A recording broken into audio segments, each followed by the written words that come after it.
Adam, what's in the box? The box, so let me talk about this box for a second. I pre-ordered this incredible thing a few months ago.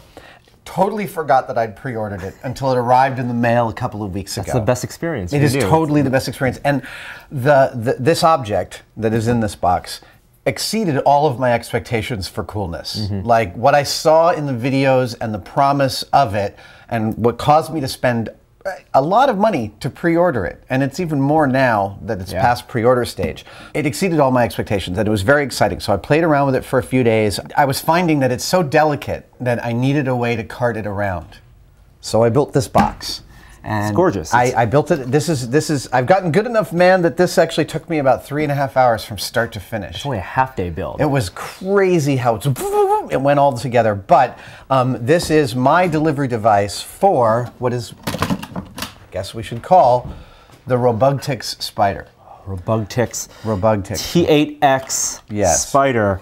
Dun dun. That is terrifying. So yeah, my director on Mythbusters was like, I will step on that. I will kill it with fire or a shovel. Don't bring it anywhere near me. Let's give people a little backstory of what this is and who makes it. Okay, so this is made by a Hong Kong company called Robugtix, and it is a platform using 26 super micro high-tech servos, 3 in each leg and 2 in the back tail here, and a controller that has pre-programmed a whole bunch of walking and reverse kinematic sequences so that it is an incredible mover. It moves just like a spider does in terms of distributing its forward motion across its legs. So their big technology is the controller board and the algorithms to coordinate all the leg movements. Yes, but the algorithms that control the leg movements are not just walk forward, walk backwards, turn left, turn right. It's actually far more advanced than that, and it's from an animating standpoint, like having been a puppeteer and having built animatronic puppets,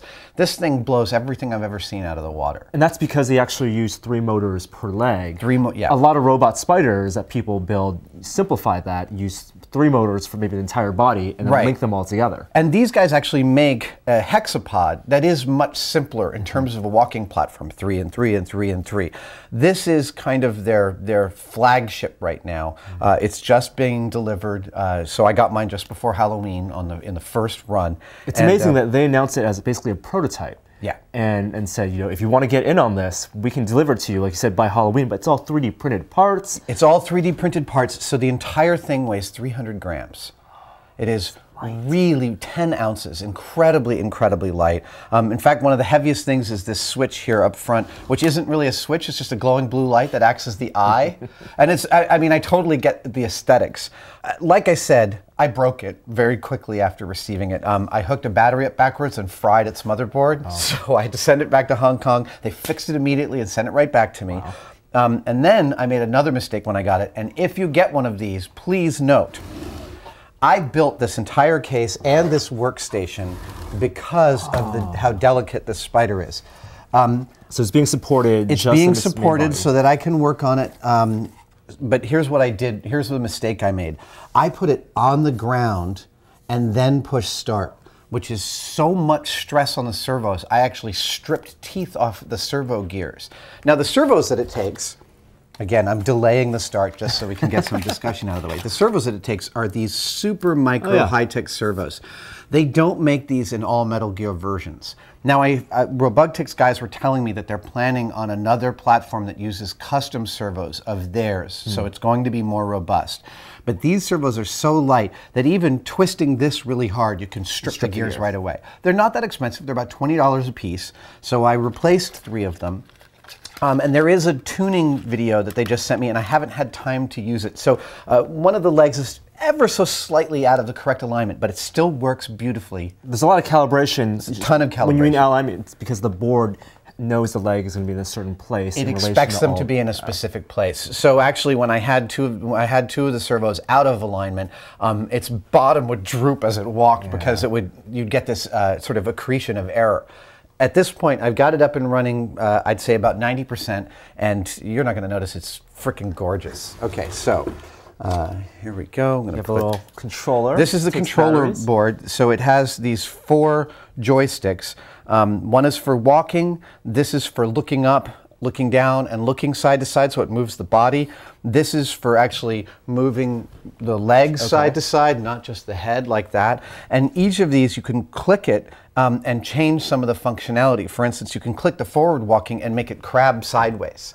And that's the magic. It's all programmed here, so these movements that feel very natural are processed and then make this move naturally. Now, this also comes, obviously, it's a naked board. It comes with 4 mounting holes, so you can build it into your own controller. And what I think I plan to do is try and operate this like a puppeteer would, which means I would put this on a slightly heavy base so that I can use so that I don't have to use any of my fingers to hold the controller. I can use them all to actually do the animation and aspect of it. Okay, so here we go. Turn it on. Yeah, that's one that's slightly out. All right, all right, all right, wake up. There you go. Okay. Nope. All right, wake up. He's excited. Dun, dun, dun. He's having a little trouble walking on the smooth felt of my pool table. So there's left, there's right. Now if I click the forward movement, there we go, let's see. Yeah. Oh, I can just inch forward just a little bit. Yeah, so this is crab left, crab right. Looks so alive and the sounds are great. And then you can make him look up at you. You can also get him to go up higher, which is its own version of kind of freaking creepy. There we go. That eye really makes it. Yeah, I know, the eye actually really helps look cool, so. Oh.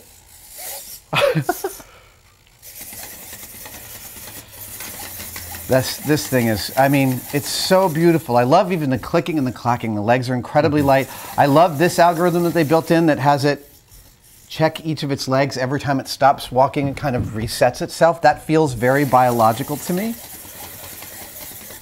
Oh, and so let's see, there's also, if I change this, he can turn on his axis. I change it again. He Such a fluid movement. What does this run on in terms of power? They recommend one of these, a 4AA 4.8 volt nickel metal hydride. Okay. I'd love to ask these guys if this could run on lithium polymers, maybe longer. But on one of these, fully charged, they've gotten a regular operation of around 20 to 30 minutes. Oh, that's great. Yeah, which is actually really nice, a nice amount of time to have some fun with it. One of my dogs, Huxley, doesn't even notice this, but it freaks Maggie the hell out.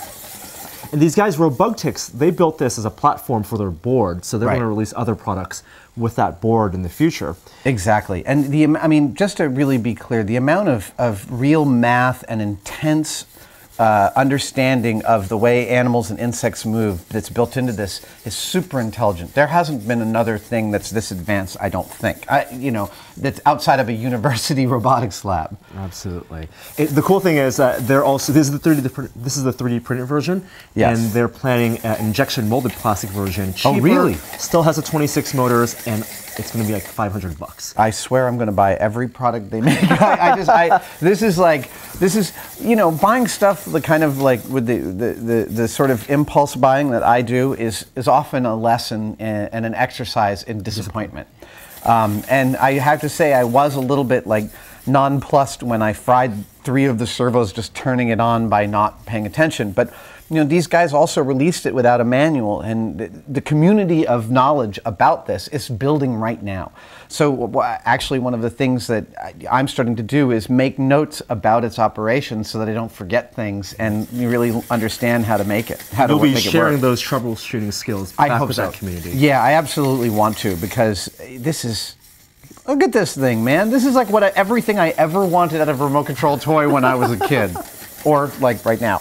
We live in a wonderful, wonderful time, and a little bit terrifying. It is totally, and you can make him. You can make him. Awesome. Thank you so much, Adam, for sharing this robotic spider with us. And also, you made a box for it. Oh, yeah. Let's put him back in his box because it's really cool. I've got compartments for charged batteries and for used batteries. It fits everything that you need for this. And it allows me to carry it around, which I love to do with my favorite toys.